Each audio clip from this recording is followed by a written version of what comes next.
Peasant Productions presents the Math of ESP. Why it works even if you don't believe in it. And obviously I'm still alive. This is the 50th day, January 12th, 2019. The United States is getting snockered by a heavy wind and snow event and rain event and flood event, and get a bunch more days of it yet to come. Something was just showing up.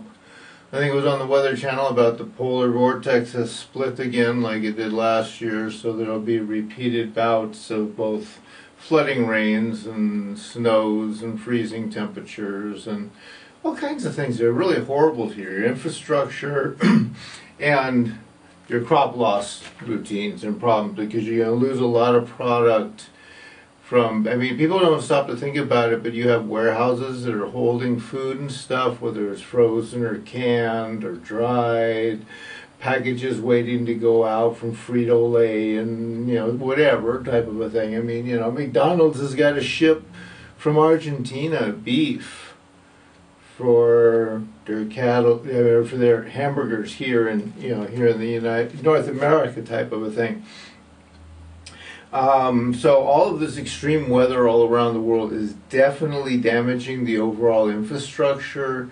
All of your societal benefits are going away. All of the things that, you know, those big cities and stuff are now becoming a problem, because just as you're seeing with the yellow vests in France that has moved to Belgium and has moved up into Thailand and India, and there's been down in South Africa, where there are people getting together, and there are actually countries making it illegal to sell yellow vests right now. Yeah, that is how hard they are trying to crush the fact that there is an enormous population very dissatisfied with where the elite rich have brought them to. Don't know what to say from that, but, you know, life sucks, right? And, you know, like I say, day 50, as you can see, the finger's quite well at this point in time healed over. Like I say, it is a little bit weird to have this finger. It's forever catching a thumb. Oh, gee, you know, it's quite annoying. It doesn't bend down. There's nothing I can do there. Whatever got severed in here got severed. That's all there is to it. But, you know, I'm progressing with what I can do, and I have managed to get my rent secured and paid through February, and with the last month's rent already paid as a security deposit to this place, technically through the end of March, I have this apartment without issue. My phone and electricity are paid through the end of February, so at least for that long. But, you know, until the end of February, I know I'm alive and kicking. And you people out there in the rest of the world, you ain't got a whole lot better, because you've got all of this stuff going on, all these disasters, more volcanoes exploding, you know, Etna's erupting, Stromboli, which is on the side that if it drops a massive chunk into the ocean, which it also appears to have, and is moving towards the water, part of it is sliding or breaking or opening up on that side. It could release something that would be pretty damaging to most of the Italian coastline. Etna, of course, would take out basically Greece on down into, you know, all the way around into Egypt and Libya and such. So, you know, there's a pretty wide swath of possibilities of, you know, if not a major tsunami. I mean, think of what a 10 to 20 foot tsunami would do to the coastal regions in that area, where, you know, like Greece, you have all these little islands, all these little fishing villages, all these little tourist villages and stuff. And, you know, a 20-foot tide ripping through them is going to be very devastating to their economy, to their income, to their food source. So, Whether you're in Indonesia, which is having issues, or China, or India, or Africa, or Europe, which has just been buried in some heavy snow, and they too are getting the polar vortex routine of just one thing after another. I mean, they're showing pictures. It's absolutely hilarious. I mean, I lived in Tahoe, so I know what it's like to walk out the door and see your 4-foot tall car completely buried in snow from last night's snowfall. And yeah, they are definitely in that sort of situation, and in some cases way beyond, where they're getting 17, 18, 19 feet. 1983,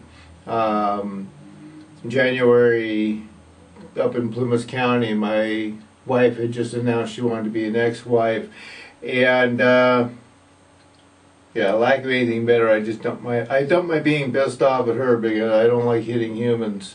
I dumped it into the snowstorm, and a couple of days later, Plymouth County declared itself a disaster area with buildings collapsing. There was so much snow coming down, and we would eventually have something like, I think, somewhere between 15 and maybe 20 feet of snow actually in the town of Quincy itself. It was in a process of about 30 days there. It just never stopped snowing. So, I do know what it's like to go outside and, see that your car is so far buried, you might as well dig yourself a nice little garage, Needless to say, yeah.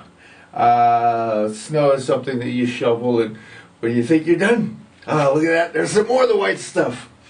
But anyways, yeah, I'm alive, I'm kicking, I'm still here. I'm spending time building I will put the image into this video too, just for the fun of it, but I have done what is named the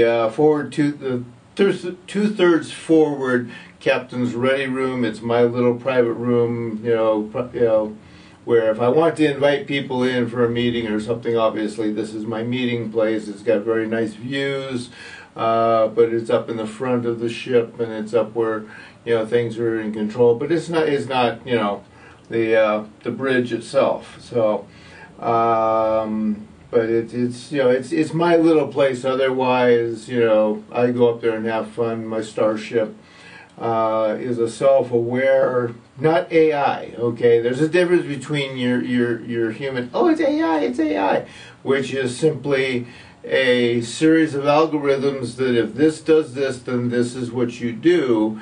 And while they've managed to get them to put some stuff together, I think you would be very hard pressed to get any of those things to actually do a new style or a new version of something that is beyond. Self-aware in all of the books of sci-fi, not the movies, the books where they actually let you know what's going on and make you think about it. The computer is more alive and self-feeling and self-interpreting.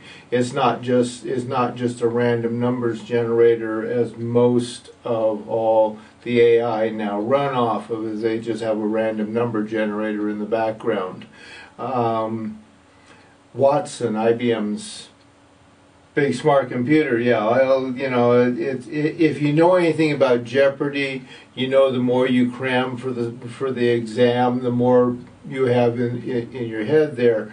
I was a little itty bitty kid when I realized, and also talking with other people who obviously were aware and awake back then, that if you want to be good on Jeopardy, if you are a photographic memory person and you go and spend a couple years in a library just literally grabbing every book possible and downing it, devouring them, you can do quite well. So Watson, being a computer that, as they said, was connected to, I believe they said it had something like 1,300 libraries in its memory storage. How many humans have had the chance to sit down to 1,300 libraries and devour everything? Yeah. So Watson is very good at pulling up the past answer. Watson probably would be absolutely lousy trying to tell you what was going to happen that was not predictable. And to give you an idea of this, I want to show something here for the fun of this. Way back in the very beginning, when I first started showing about this and talking about this and saying how you need to take all of it together, there was a certain sense that maybe some of these people out there are really aware and paying attention to this. But whether I go to a flat Earth, grand solar minimum, climate change denier, environmentalist of Sierra Club, environmentalist of Earth Defense, environmentalist of Earth Resources, Sea Shepherd and Greenpeace, every last one of them only wants to take a single idea. It does not matter who it is. You are so convinced it has to be A or B, you can never consider A through Z. You can't contemplate, you can't figure it out. They just released some information that the oceans are getting hot so much faster that there are literally mainstream scientists who are now considering that the conspiracy theory scientists who said that the core of the Earth is warming up, and therefore that heat is being generated up and outward and in through the seabeds themselves and the very bottoms of your oceans, where normally you had extremely cold water. You do not have that cold water anymore. And nobody's taking into account what I'm saying here, especially about the nuclear power plant spent fuel. Stop and consider that since 1940-45 time period, massive quantities of radioactive material has been dumped into the oceans. It doesn't matter whether it was Bikini Island that they were blowing up just to blow it up, just prove to themselves that they could blow it up. I mean, they couldn't go walk over to Hiroshima and Nagasaki and look at the devastation and realize that, yeah, if you flick a hydrogen bomb off, it's gonna annihilate stuff. It's gonna melt metal. It's gonna kill everything. No. They had to go down into the South Pacific. Those people that live down in the southern hemisphere think, oh, we're okay because all the war is going to go on up there. They forget all of the testing that was done in the South Pacific has obliterated any chance of that area not having radioactive material. So that's why I say you never stop and think about it. Bikini Island and some of these other islands, they just went over and started throwing cement on top of them.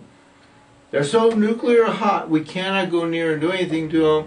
We have sunk all of the ships, used some battleships blowing ballistic missiles at them until they went down and sank. So all that radioactive material is just laying there on the seabed. Whoops. What is radioactive material used for by humans for the most part? In daily consumption of radioactive material, yes, you are boiling water, you are heating up liquid sodium, you are running various types of coolant material through a reactor where it goes into the core, it gets very hot, hyper steam goes up, passes through condensers and fans and compressors and whatever the heck all else they want to run it through, whether it's a little tiny satellite or it's it's a big Chernobyl or Fukushima or 3 Mile Island or Oyster Island or Hanover or run on down the list. There's something like 400 of these power plants around the world.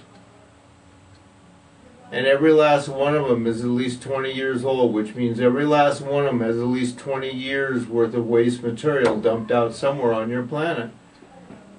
That's a lot of material, and that also heats up your oceans because you dump 90% of it in the oceans because you think, oh, no problem, we'll just keep throwing it in the ocean. The ocean's huge.